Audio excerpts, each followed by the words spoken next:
साल 2020 का वक्त पूरा देश कोविड से जूझ रहा था। अस्पतालों में जाकर भी लोग मारे जा रहे थे। डॉक्टरों के पास इस बीमारी का कोई इलाज नहीं था। WHO से लेकर अलग अलग देशों के वैज्ञानिकों पर दुनिया की नजरें टिकी हुई थी, इस उम्मीद में कि कैसे भी करके इंसानों पर आई इस आफत का इलाज मिल जाए। WHO परेशान, भारत के वैज्ञानिक परेशान, बड़े बड़े सीनियर डॉक्टर और नर्सें परेशान, चारों तरफ अफरा तफरी और डर का माहौल।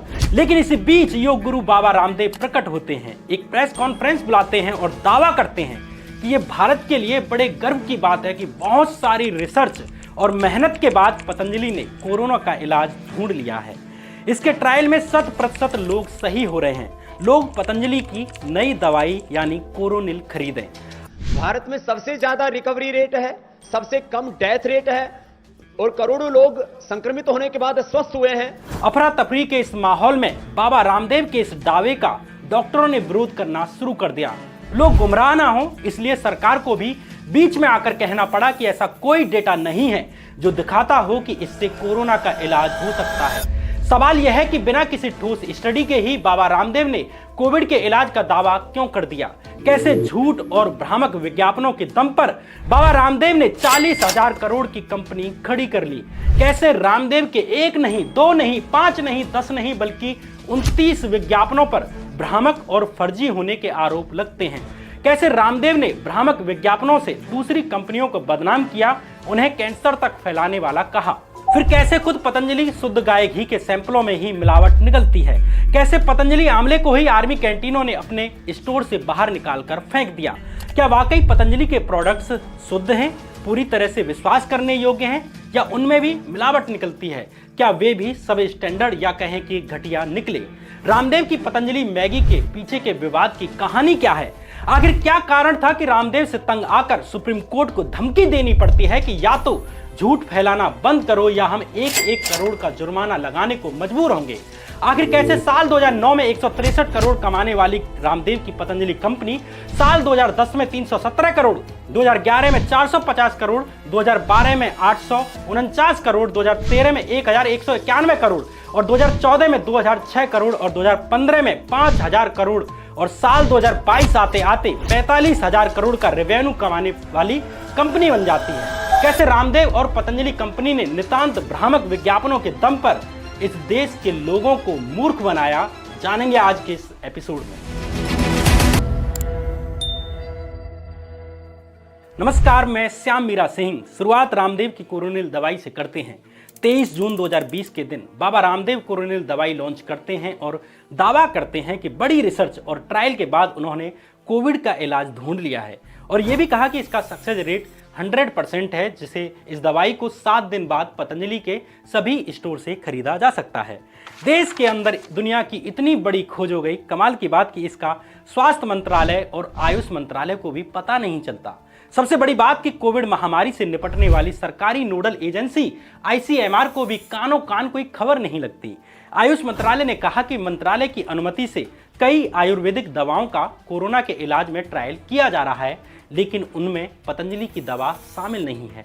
पतंजलि ने उनसे किसी भी तरह के ट्रायल की अनुमति ही नहीं ली है। रामदेव के इस दावे ने आयुष मंत्रालय को सकते में डाल दिया। कुछ घंटे के भीतर ही आयुष मंत्रालय ने रामदेव की कोरोनिल के प्रचार पर रोक लगा दी और मेडिसिन से जुड़ी रिसर्च और कागजात दिखाने के लिए कहा। यहाँ ये बताना जरूरी है कि रामदेव की दवाई एलोपैथी नहीं है बल्कि आयुर्वेदिक थी और आयुर्वेदिक दवाई के मामले में आयुष मंत्रालय से अनुमति लेने की जरूरत नहीं थी। लेकिन कोरोना के मामले में आयुष मंत्रालय ने 21 अप्रैल 2020 को ही एक पब्लिक नोटिस जारी कर दिया था कि कोरोना से संबंधित रिसर्च किस तरह से की जानी है और किस मेथड से की जानी है, ये सब आयुष मंत्रालय की निगरानी में किया जाएगा। लेकिन रामदेव ने आयुष मंत्रालय को अपनी दवाई के ट्रायल स्टडी के बारे में कोई जानकारी नहीं दी। आयुष मंत्रालय ने पतंजलि को यह भी कहा कि इस तरह के विज्ञापन पर रोक है और इस तरह के विज्ञापन ड्रग एंड मैजिक रेमेडीज कानून 1954 के तहत आते हैं। आयुष मंत्रालय के इस एक्शन के बाद रामदेव के सहयोगी और पतंजलि के मालिक बालकृष्ण ने कहा कि मंत्रालय और उनके बीच में कम्युनिकेशन गैप हो गया था, इसलिए उन्होंने कोरोनिल के ट्रायल से जुड़ी स्टडी मंत्रालय को भेज दी है। आयुर्वेद की दवाइयों के रिसर्च के मामले में जिस राज्य में रिसर्च की जा रही है उस राज्य के लाइसेंसिंग अथॉरिटी से दवा का लाइसेंस लिया जाता है। कोरोनिल के मामले में पतंजलि ने उत्तराखंड स्टेट लाइसेंसिंग अथॉरिटी से लाइसेंस लिया था, लेकिन इसमें सबसे बड़ी दिलचस्प बात यह थी कि उत्तराखंड स्टेट लाइसेंसिंग अथॉरिटी ने भी कोरोना के इलाज की दवाई मानकर कोरोनिल को लाइसेंस नहीं दिया था। जब बाबा ने स्टंट मार दिया तब जाकर उन्हें खुद पता चला कि बाबा कोरोनिल को कोरोना का 100% इलाज करने वाली दवाई बनाकर बेच रहे हैं। दैनिक जागरण की एक खबर के अनुसार उत्तराखंड लाइसेंसिंग अथॉरिटी विभाग के लाइसेंसिंग अधिकारी डॉक्टर यतेंद्र सिंह रावत का कहना है कि दिव्य फार्मेसी के नाम पर 12 जून को लाइसेंस जारी किया गया था। लाइसेंस में कोरोनिल वटी समेत 2 अलग अलग मात्रा वाली स्वास्थ्य दवा को इम्यूनिटी बूस्टर बताकर दिया गया था लाइसेंसिंग अधिकारी डॉक्टर यतेंद्र सिंह रावत ने आगे कहा कि अब कंपनी को नोटिस जारी कर पूछा जाएगा कि वह किस आधार पर इम्यूनिटी बूस्टर की दवाइयों को कोविड-19 की इलाज की दवाइयां बताकर बेच रही है। रामदेव द्वारा इम्यूनिटी बूस्टर कोरोनिल को कोरोना का इलाज करने वाली दुनिया की पहली एविडेंस बेस्ड आयुर्वेदिक दवाई बताने का ऐलान करना ऐसे ही था जैसे मम्मी कहती है कि बेटा बादाम खाओ, यूपीएससी का एग्जाम निकाल लोगे, क्योंकि बादाम से शरीर में जान आएगी, पढ़ने में मन लगेगा, इस तरह यूपीएससी का एग्जाम निकाल लोगे। बादाम खाना एक विद्यार्थी की सामान्य मदद कर सकता है, पर यूपीएससी निकालने का दावा करना पूरी तरह से फ्रॉड है, भ्रामक है और झूठ की कैटेगरी में आता है। रामदेव की इस स्टंटबाजी के कारण मद्रास हाईकोर्ट ने पतंजलि पर 10 लाख का जुर्माना लगाते हुए कहा कि पतंजलि और दिव्य योग मंदिर ट्रस्ट बार बार अपने बारे में ये प्रोजेक्ट करते हैं कि वे 10,000 करोड़ की कंपनी बन चुके हैं, लेकिन फिर भी वे कोविड के कारण लोगों में फैले डर और पैनिक का लाभ उठाना चाहते हैं और उसे एक्सप्लॉइट करना चाहते हैं। वे आम जनता में ऐसे प्रोजेक्ट कर रहे हैं जैसे कि उन्होंने कोविड का इलाज ढूंढ लिया है, जबकि उनकी कोरोनिल टैबलेट जुकाम, खांसी और कोल्ड में काम आने वाली एक इम्यूनिटी बूस्टर भर है, कोविड का इलाज नहीं। कोरोना का इलाज ढूंढने का दावा रामदेव का पहला स्टंट नहीं था। रामदेव की कहानियां तो यहां से शुरू होती हैं, लेकिन आगे की कहानी को सुनाने से पहले आपसे एक अपील है कि हम यहां देखते हैं कि आप में से बहुत से लोग हमारी वीडियो देखकर जाते हैं लेकिन चैनल सब्सक्राइब करना भूल जाते हैं। आपके चैनल सब्सक्राइब करने से एक पैसा भी नहीं लगेगा, लेकिन ये हमारे चैनल के लिए बेहद ज़रूरी है। आपका सपोर्ट ही हमारा पेमेंट है, इसलिए चैनल को सब्सक्राइब कर दीजिए और वीडियो को लाइक कर दीजिए। अगर वीडियो को देखने के बाद शेयर कर देंगे तो इससे मैं मेरी मेहनत के लिए एक इनाम की तरह समझूंगा। अब आगे की कहानी। रामदेव ने सिर्फ ये ही झूठ नहीं फैलाया कि उनकी दवा कोविड का इलाज कर देती है, बल्कि अपने इस दावे पर विश्वास दिलाने के लिए ये झूठ भी फैलाया कि विश्व स्वास्थ्य संगठन यानी WHO ने भी उनकी इस दवा को मान्यता दे दी है कि पतंजलि की कोरोनिल दवाई कोरोना का इलाज कर सकती है। बाबा के इस दावे को बिना जांचे ही टीवी चैनलों और वेबसाइटों पर चलाया जाता है। आम जनता में बाबा ने मैसेज दे दिया कि बाबा रामदेव को ही ऐसे ही बिना बात के कुछ लोगों के द्वारा टारगेट किया जाता है और आज कोरोनिल को WHO ने भी मान्यता दे दी है। रामदेव ने दावा किया कि इसमें पतंजलि कंपनी का ही गौरव नहीं है, बल्कि भारत और भारत की योग विद्या और पुरातन चिकित्सा का भी पूरी दुनिया में डंका बज रहा है। तो उसमें जहां एक और मॉडर्न मेडिकल साइंस की भूमिका है, तो दूसरी ओर उसमें बहुत बड़ी भूमिका उसमें हमारे एंसेंट साइंस की भी है, योग आयुर्वेद की भी है। लेकिन बाबा रामदेव का ये स्टंट भी झूठा निकलता है। भारतीय टीवी मीडिया और सोशल मीडिया पर रामदेव और उनके समर्थकों द्वारा फैलाए जा रहे इस झूठ से परेशान आकर खुद विश्व स्वास्थ्य संगठन यानी WHO को बयान देना पड़ता है कि हमने कोरोना के इलाज के लिए किसी भी दवाई को अभी तक कोई मान्यता नहीं दी है। सवाल यह है कि रामदेव को यह साहस कहां से आया कि वे इतना बड़ा झूठ टीवी पर बोल सकें। रामदेव अगर इस देश के लोगों से प्यार करते हैं तो उन्हें गुमराह कैसे कर सकते हैं, उन्हें झूठ कैसे बोल सकते हैं। एक सन्यासी में अपनी कंपनी का प्रोडक्ट बेचने का इतना लालच कैसे हो सकता है। साल 2015 के सितंबर महीने में जब पूरा दिल्ली डेंगू से लड़ रहा था, दर्जनों लोग मारे जा रहे थे, अस्पतालों में जगह नहीं मिल रही थी, तब भी रामदेव ने एक प्रेस कॉन्फ्रेंस करके सनसनी फैलाई थी कि उनके पास डेंगू का इलाज है और जड़ी बूटियों से डेंगू का इलाज किया जा सकता है। रामदेव ने कहा कि गिलोय, एलोवेरा, पपीते के पत्ते और अनार का जूस पीने से डेंगू से मुक्ति मिल जाएगी। रामदेव एलोपैथी और हमारे डॉक्टरों का सिर्फ विकल्प ही पेश नहीं करते, बल्कि डॉक्टरों और मॉडर्न साइंस पर कमेंट करने से भी पीछे नहीं हटते। रामदेव ने कहा कि दिल्ली की सरकार डेंगू के उपचार में नाकामयाब हो रही है। डेंगू के लिए मेडिकल साइंस में कोई कारगर उपचार नहीं है।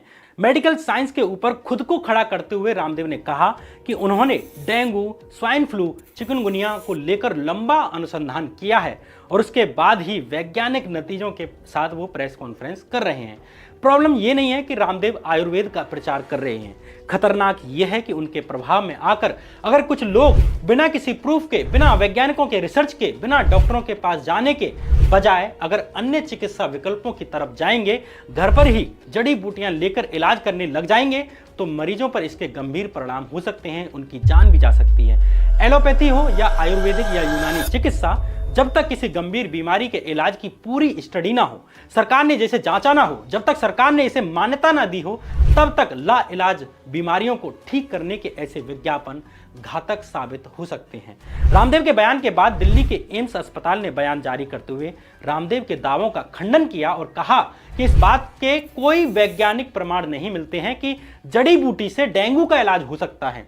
इधर डॉक्टरों और मॉडर्न साइंस यानी मॉडर्न मेडिकल साइंस के खिलाफ माहौल तैयार कर और डेंगू के बाजार को देखते हुए साल 2019 के अक्टूबर महीने में बाबा रामदेव की पतंजलि ने डेंगूनिल वटी दवा लॉन्च कर दी।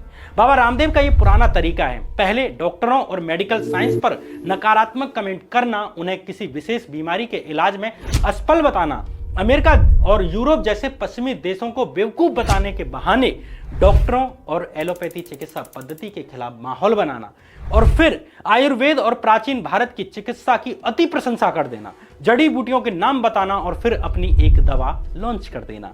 यह कहना कि हमारी इस दवा के लिए सैकड़ों रिसर्च पेपर छपे हैं, लाखों लोग सही हुए हैं, ये एविडेंस बेस्ड मेडिसिन है, और फिर पतंजलि की नई मेडिसिन बेचना शुरू कर देना। ये रामदेव का पुराना तरीका है ताकि लोग डॉक्टरों को छोड़ रामदेव की दवाइयां खरीदें। इसके लिए रामदेव बाकायदा अखबारों और टीवी पर बड़े बड़े विज्ञापन देते हैं, पैसा झोंकते हैं। साल 2016 में रामदेव ने पतंजलि के कच्ची घानी सरसों तेल के लिए विज्ञापन निकाला और इस विज्ञापन में पतंजलि ने दावा किया कि अन्य कंपनियों के सरसों के तेल में मिलावट है। और रामदेव का इतना बड़ा बयान और भारत में फूड क्वालिटी के लिए जिम्मेदार सरकारी संस्था FSSAI को इसके बारे में पता ही नहीं है। FSSAI की जांच के बावजूद सभी सरसों के तेल में मिलावट कैसे हो सकती है? आखिर ये सवाल सरसों तेल की कंपनियों से ज्यादा तो सरकारी संस्था FSSAI पर था, या फिर रामदेव जनता के मन में फैली अफवाहों को ही चतुरता से बढ़ाकर अपने सरसों का तेल बेचना चाहते थे।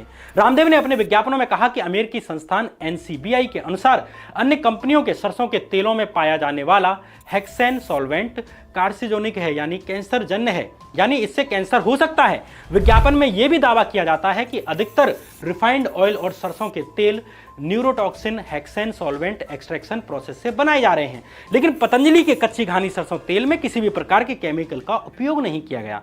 लेकिन कमाल की बात यह हुई कि रामदेव ने अपने विज्ञापनों में जिस अमेरिकी संस्थान NCBI का हवाला दिया, उस अमेरिकी संस्थान ने उल्टा रामदेव के ही दावे को नकार दिया। रामदेव के इस भ्रामक विज्ञापन के बाद तेल उद्योग से जुड़ी संस्था यानी कि solvent extractor association of India यानी SEA ने FSSAI के यहां रामदेव की शिकायत दर्ज करा दी। इस शिकायत पत्र में SEA ने कहा कि हेक्सेन सॉल्वेंट एक्सट्रैक्शन की प्रक्रिया वेल रिकॉग्नाइज्ड प्रोसेस है और इसे खुद भारत सरकार ने regulation of the food safety and standards 2011 के तहत मान्यता दे रखी है। SEA ने भारत में विज्ञापनों की गुणवत्ता पर नजर रखने वाली संस्था advertisement standards council of India यानी ASCI के यहां भी पतंजलि के विज्ञापनों की शिकायत दर्ज कराई।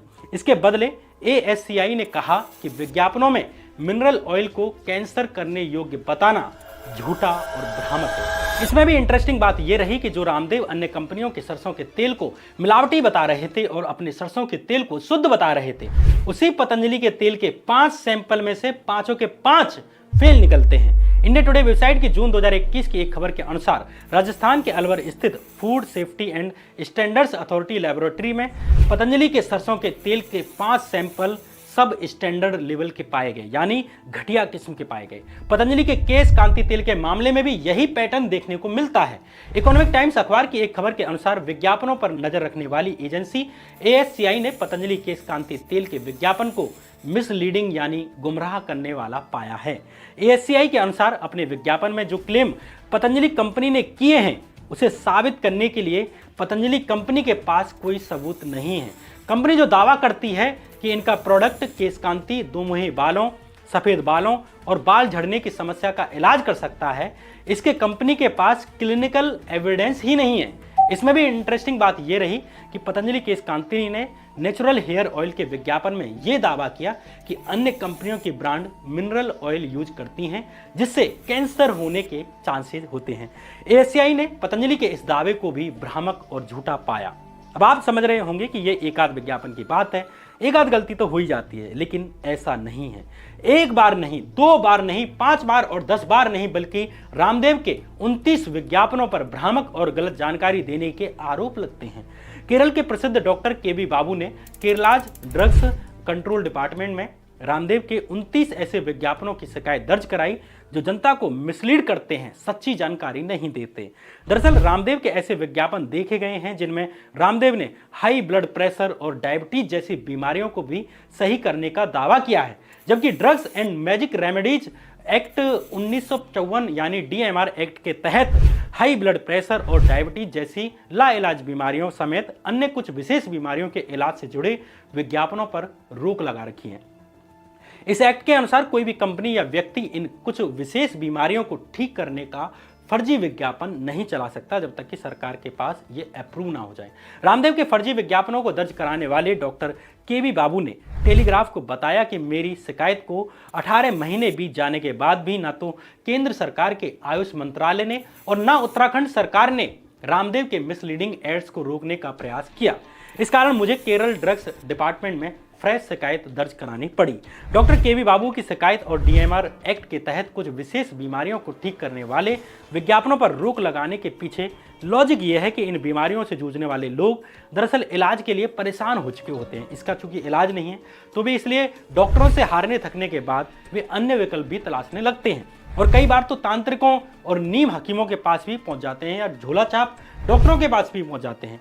वैसे में ये एक्ट इन फर्जी विज्ञापनों पर रोक लगाते हैं जिनकी सरकार अनुमति नहीं देती है और ऐसे फर्जी इलाज मरीज की कोई मदद नहीं करते सिवाय पैसे ठगे जाने के।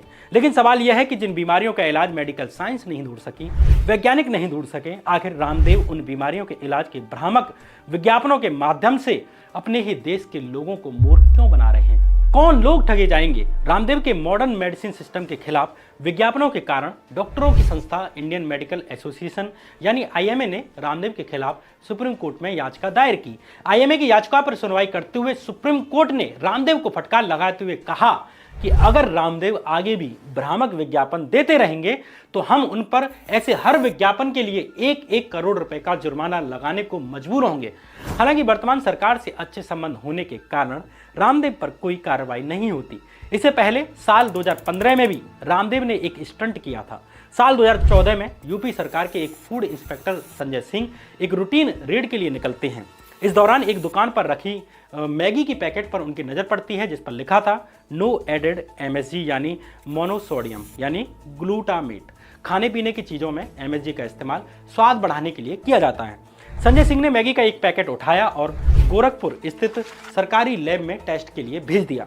कुछ हफ्ते के बाद जब रिजल्ट आया तो मैगी में MSG पाया जाता है। इसके बाद जून 2014 में मैगी के सैंपल पश्चिम बंगाल राज्य के कोलकाता में स्थित सेंट्रल फूड लेबोरेटरी में भेजे जाते हैं।